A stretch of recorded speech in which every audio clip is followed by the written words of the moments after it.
샬롬. Voice of 묘동. 초농부 친구들 반갑습니다. 저는 오정훈 전도사입니다. 사순절 특집 라디오 유튜브로 우리 초등부 친구들과 함께합니다. 4월 16일까지 매주 수요일 오후 5시에 말씀 묵상의 시간을 갖는데요. 함께 말씀을 묵상하며 우리를 위해 고난당하고 죽으신 예수님을 생각하며 예수님의 사랑을 기억하는 귀한 시간이 되길 바랍니다. 말씀은 쉬운 성경으로 함께 묵상합니다. 그럼 우리 묘동교회 초동부는 세상 속에서 어떤 목소리를 내며 살아가야 하는지 함께 말씀을 들으러 출발합시다. 3월 9일 수요일 Voice of 묘동 시작합니다.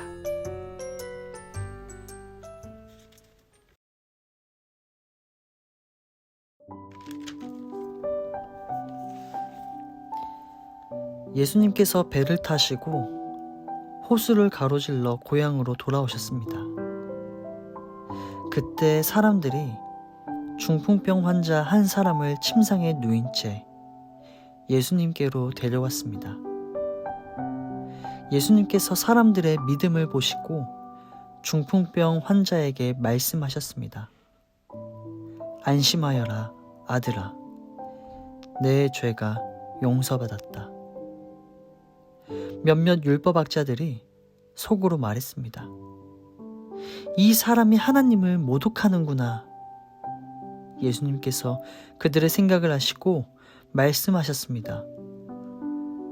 어찌하여 너희가 마음속으로 악한 생각을 하느냐?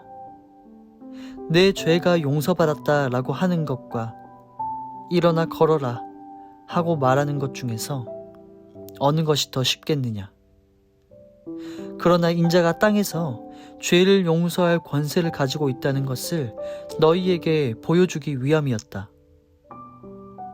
그리고 예수님께서 중풍병 환자에게 말씀하셨습니다. 일어나 내 침상을 가지고 집으로 가거라. 그러자 그 사람이 일어나 집으로 갔습니다. 사람들이 이것을 보고 두려워하며 사람에게 이런 권세를 주신 하나님께 영광을 돌렸습니다. 예수님께서 그곳을 떠나 길을 가시다가 마태라는 사람이 세관에 앉아 있는 것을 보셨습니다. 예수님께서 그에게 말씀하셨습니다. 나를 따라오너라. 그러자 마태는 일어나서 예수님을 따라갔습니다. 예수님께서 마태의 집에서 식사를 하실 때였습니다. 많은 세리들과 죄인들이 와서 예수님과 제자들로 더불어 함께 식사를 하고 있었습니다. 바리새파 사람들이 이것을 보고 제자들에게 말했습니다. 어째서 너희 선생님은 세리들과 죄인들하고 함께 어울려 식사를 하느냐? 예수님께서 이 소리를 들으시고 말씀하셨습니다. 건강한 사람은 의사가 필요 없으나 환자들은 의사가 필요하다. 너희는 가서 나는 희생 제물보다 자비를 원한다라는 말씀이 무슨 뜻인지 배워라. 나는 의인을 부르러 온 것이 아니라 죄인을 부르러 왔다. 그때 요한의 제자들이 예수님께 와서 말했습니다. 우리들과 바리새파 사람들은 자주 금식을 하는데 왜 선생님의 제자들은 전혀 금식을 하지 않습니까? 예수님께서 이들에게 대답하셨습니다. 결혼식에 참여한 사람들이 신랑과 함께 있을 때 슬퍼할 수 있느냐? 그러나 신랑을 빼앗길 날이 올 텐데 그때는 금식할 것이다. 그 누구도 새 천 조각을 낡은 옷에 대고 깊지 않는다. 만일 그렇게 하면 새 천 조각이 그 옷을 잡아당겨 더 심하게 찢어질 것이다. 그 누구도 새 포도주를 낡은 가죽 부대에 담지 않는다. 만일 그렇게 하면 낡은 부대가 터져 포도주가 쏟아지고 가죽 부대도 못 쓰게 될 것이다. 새 포도주는 새 가죽 부대에 넣어야 한다. 그래야 둘 다 보존될 수 있다.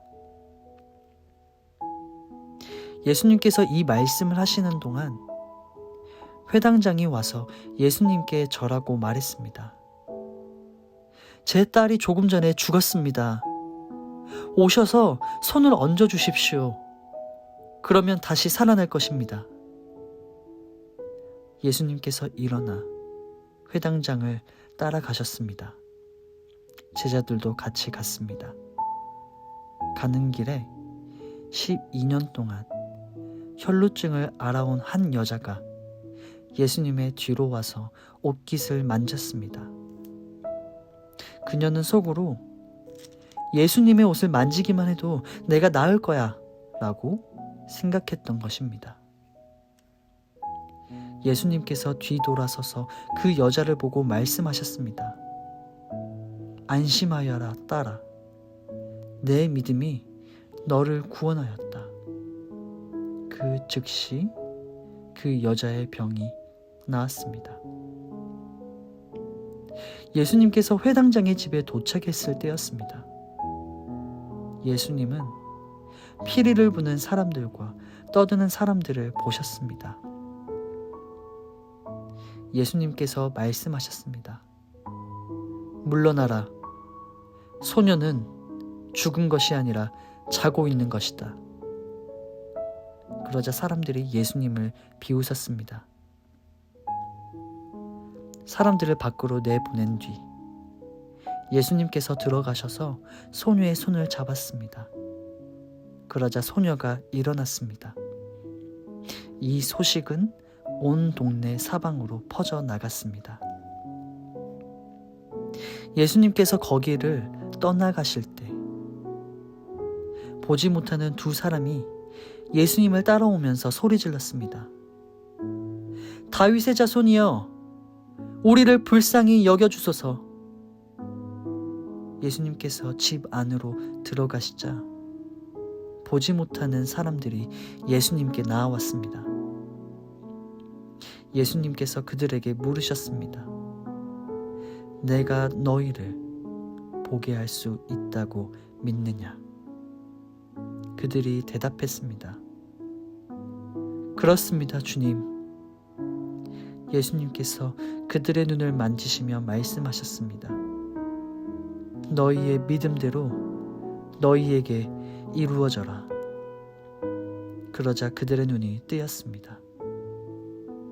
예수님께서 그들에게 매우 엄중히 이르셨습니다. 이 일을 아무에게도 알리지 마라. 그러나 두 사람은 나가서 예수님에 대한 소문을 사방에 퍼뜨렸습니다. 아멘.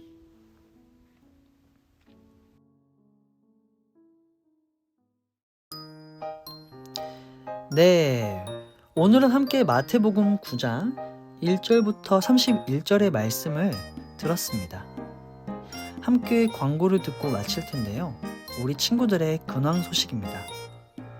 3월달에 많은 친구들의 생일이 있는데요. 3월 4일 온라인으로 꼬박꼬박 성실히 예배에 참여하는 예영이의 생일, 그리고 저번 주일 3월 6일 한선이의 생일이었습니다.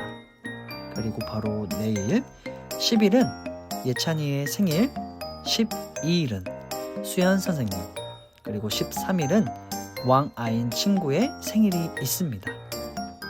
모두 생일을 진심으로 축하합니다. 예영이와 한선이는 생일에 가족들과 함께 행복한 시간을 보내고 맛있는 케이크도 먹었나요? 이번 주 생일의 친구들 과연 어떻게 보냈는지 주일에 교회에 나오는 친구들에 한해서 전도사님이 물어보도록 하겠습니다. 생일 선물은 3월 마지막 주일 예배 때 한꺼번에 한 번에 주도록 하겠습니다. 그럼 두 번째 광고입니다. 두 번째 광고는 바로 전도사님이 퀴즈를 낼 텐데요.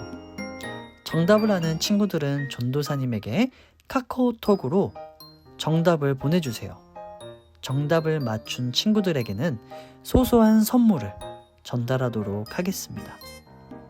카카오톡 아이디는 밑에 정보칸에 전도사님의 아이디를 넣어 놓았습니다. 이 아이디가 없는 친구는 아이디를 추가하고 자신이 누구인지 이름을 적고 정답을 보내주세요. 그럼 문제입니다. 마태복음 9장 18절부터 26절까지를 보면 예수님께서 회당장 야이로의 딸을 살리시는 사건이 나옵니다. 이때 예수님께서 사용하시던 언어, 아람어로 야이로의 딸을 향하여 소녀여 일어나라 라고 이야기를 하시는데, 그렇다면 소녀여 일어나라 라는 아람어의 단어는 무엇일까요? 질문이 어렵기 때문에 힌트를 드리겠습니다. 첫 번째 힌트는 네 글자입니다. 그리고 두 번째 힌트는 같은 내용을 포함하고 있는 말씀이 있습니다. 바로 마가복음 5장 35절에서 41절인데, 이 말씀을 보게 되면 그 안에서 답을 찾을 수 있습니다. 마가복음 5장 35절부터 41절입니다. 정답을 아는 친구들은 전도사님에게 보내주세요. 정답은 이번 주 금요일 오후 11시 59분까지 받도록 하겠습니다. 그럼 다음 이 시간에 또 만나요. 안녕.